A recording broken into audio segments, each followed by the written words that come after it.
Okay, here, I'm Trevor Lund from RevTrev.com, and we're continuing our conversation with Jeff Goins of GoinsWriter.com, and author of the book Wrecked, and, what did I forget? That you're a writer. You're a writer. There's a long tagline with that one, right? Like, so start acting like so one. start acting like it, yeah. Yes, shut up and write. I got that on my... I had it on my office wall before the office got destroyed. Anyway, the... what I wanted to pick up on a thought that Jeff was talking about in our last conversation, where he said that your passion meets other people's needs. Where that's how you find your voice, with your passion meeting other people's needs. And I think that's so important. You know, like on a daily basis, I help people to market their books, and there's far too many people who they just don't. they wanted to write the book, and that was it, and that's their whole emphasis. So they self-publish it and expect people to buy it or something. And it's not even that they, it's not even their passion. You know, like I'm working with people that their wife, who is now dead, told them to write a book, so they decided to write a book. And it's like, it's not a good book. Anyway, well, we've made it better, but anyway, it might not be a bestseller. Let's just put it that way. Jeff, like in your book, you're a writer. You talk about that you write for you. You're not writing for.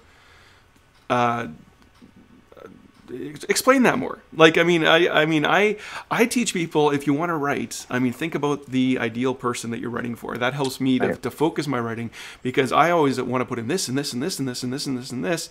But if I think about this person that I'm writing for, they don't care about this and this and this, but they do care about that and that and that. So it kind of helps me focus my writing. But at the same time, I resonate well with what you're saying about that you write for yourself. How do you? Is there any balance there? Is it all about writing that your passion? Is it more about making sure that your passion connects with the people that have their needs met with it? Yeah, well, it's a good question.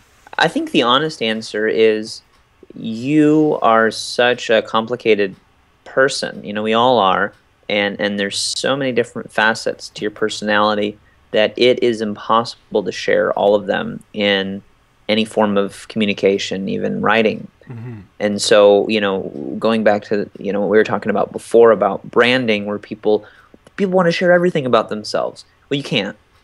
You just can't. Yeah. Like even my wife, doesn't know everything about me, because it's impossible, because we are idiosyncratic beings and sometimes we don't even understand ourselves and our own motivations. But if I were to share all of myself and all of my interests and all of the things that I care about with people online, it would be too much and it would be too confusing, because one day I'd be talking about why I like my iPhone, the next day I'd be talking about why I love guacamole. And both of those things are true, but like, is he like the iPhone guy or the guacamole guy? Yeah. And I'm all of those guys and more, and there's all these different things. So what I do think is important is, especially in the social media space, that you sort of like, when you're talking about whatever it is you're talking about, you want to pepper it with, fun things that sort of, seem like curveballs to show that you're a human being. This is really important in social media. So, you want to tweet a picture of your dog or kid or whatever, because that's important to you and you want to share it. But you use that to kind of color the brand.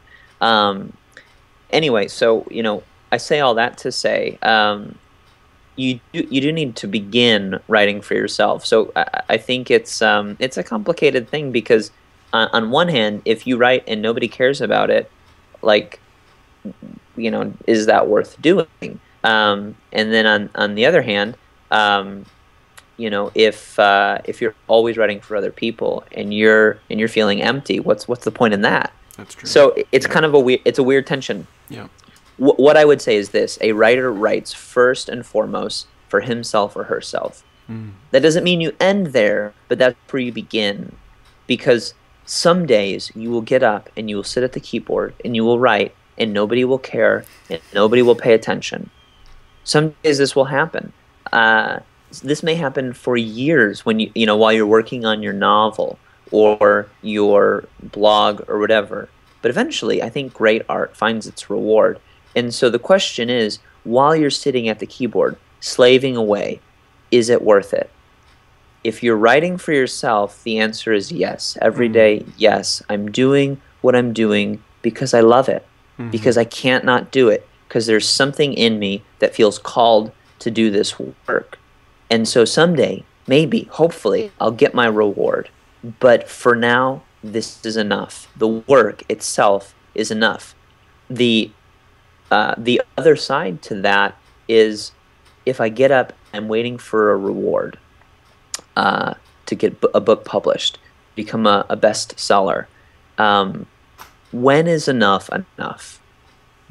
So if I'm not writing for myself, if I'm just doing the work so that someday I get money or accolades or whatever, when is it enough? And I'll tell you, like, when you were holding out for those rewards, in my experience, there's always another mountain to climb. There's always another feat to accomplish, and it never feels like enough. You get an award, you get something done, you make a bunch of money, and you go, oh, it doesn't feel as awesome as I thought it'd feel. I remember listening to an interview with Steve Pressfield, whom I mentioned before, and he quoted an athlete, somebody who, a tennis player, had recently won Wimbledon, and she said, the thrill of winning Wimbledon goes away after about an hour. And then I just start practicing for next year. Yeah. And so if we live our lives hoping for these thrills, they don't last very long. Where do we spend most of our time as artists and writers and entrepreneurs and communicators is in the trenches, in the valley, working, slaving away, not seeing the fruit of our work. And so either the work itself is worth it or it's not. And if it's not, you're basically living your life for a series of short-term experiences that really aren't that fulfilling. On the other hand, if you love the work, there are some really cool byproducts. You're going to create better work. And really great work has a pretty good possibility of people liking it. And so when people like it, and you sell books, and you get, rewards and accolades and whatever, that's like the cherry on the sundae. But the whole meat of it, all of the delicious goodness is the work itself. Yeah, you make me want to write some more. I mean, I like selling books. I'm not going to lie, but when I'm holding out for those milestones, it never feels like enough. Yeah. Same thing with my blog. Okay, I've got 1,000 readers. Now I want 10,000. Now I've got 20,000. Like, I just want more and more and more and more. Yeah. Yeah. No, I'm doing that with Twitter right now. My I used to be #1 in Edmonton for a long time, and where I live. And then we got some young hockey players here, and they just shot past. And it's like, you know what? If I wanted to, I could beat them. They're only like 50,000 ahead. I could get past them. That's not a problem. But it's like, my wife wants to see me sometimes. Right. No, but it's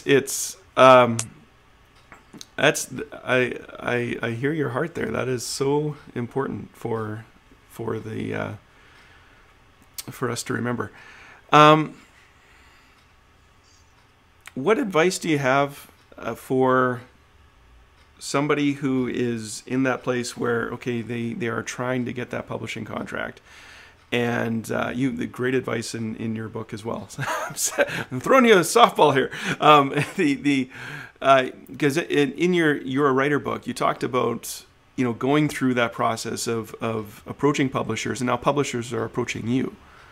Talk about that. Like, what's the benefit, or what's the process? Should that be everyone's goal? Should we as writers just do what we love and work at it, and so people see our potential and come to us? Or is it our time to pay the dues and send in all those queries and find that perfect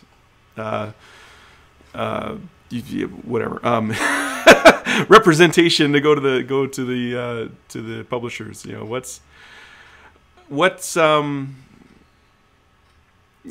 Honestly, I got more bent doing the self-publishing model because my first book was to help my dad publish his book before he died, and we didn't have time to go the traditional route, so we went the self-publishing route. And I saw, when I went through that, I saw there's a much better way to self-publish, and so we got into helping people self-publish for those, you know, for those reasons. And right now I'm really excited about the Kindle because, man, you can do all kinds of stuff on the Kindle with Amazon, and you know, basically where I'm sitting right now is I've turned down more publishers who've come to me than I've actually queried myself because I look at their marketing plan and it's like, you know, I can do better than that. But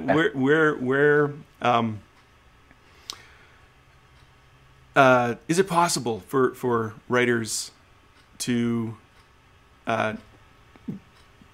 get contacted by publishers because they see them, they recognize what they're doing, and all that good stuff? Yeah. I mean, this is a great question, and I think the core of the question is, you know, what's my goal? And am I trying to self-publish? Am I trying to, you know, get published traditionally? How do I want people to consume my work? You know, if I start writing for myself, but eventually I create, you know, great, recognizable, you know, important work, I want to share it. Like, good work needs to be shared, and people need to experience that. That's important. So how do I do that? And I think the short answer is it doesn't matter. Like, it doesn't matter which route you go, or really where you end up. Where you begin is you create a platform. You start a blog, you get a bunch of followers on Twitter, you do something that gets you an audience now. You know, it's like, when should I plant a tree? Well, 10 years before I need it. So you build the audience now so that you can write a book in a year or 2 years or whatever.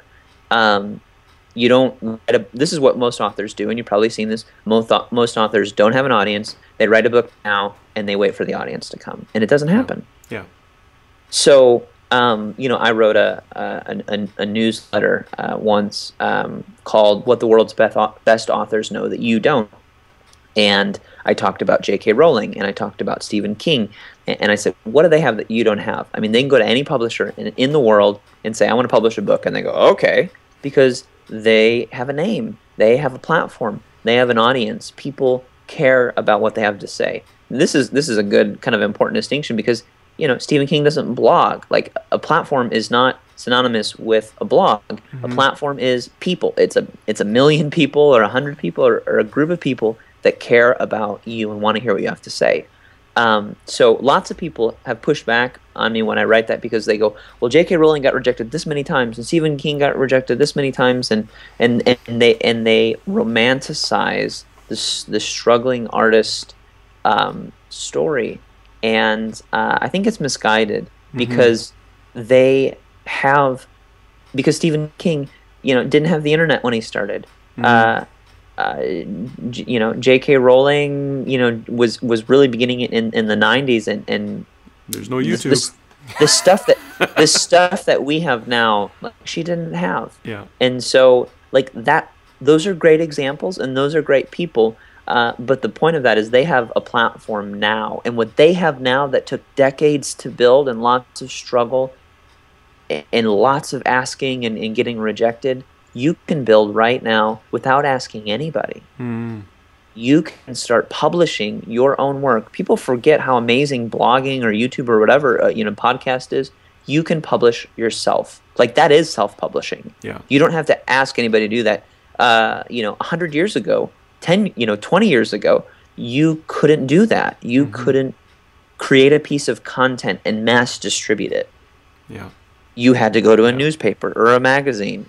You know, like, you needed somebody's permission to do that. So what a platform does is it gives you that permission to do it however you want. And so you're experiencing this, Trevor. You have a platform. Publishers are coming to you and they're going, we want to partner with you. And you're going, I could do it myself. So the place that you want to be in is you want to be able to make that decision. Self-publish or traditionally publish. Are there pros and cons for both? Yeah, in my experience, I've done both. I think there's benefits to doing either of them. There's also, there's some great advantages to traditional publishing. There's also some disadvantages. There's also, vice versa for self-publishing. But the point is, it's not about this route or that route. The point is build an audience and then do whatever the heck you want to do.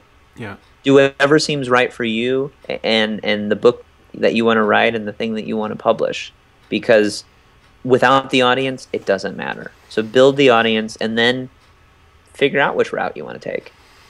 That's awesome, Jeff. Thank you so much for sharing. And it's time we start talking about your book, Wrecked. And so we're going to come back and get really focused on that, because it's something that I want to really let my listeners and readers find out about. So thank you, Jeff. And Jeff is at goinswriter.com. So check him out there. Catch you next time. Trevor. Bye. This episode has been brought to you by Expectancy Press, resources that impart hope and empower destiny. What do you do when bad things happen? You can thrive with the Live Positively resources at RevTrev.com.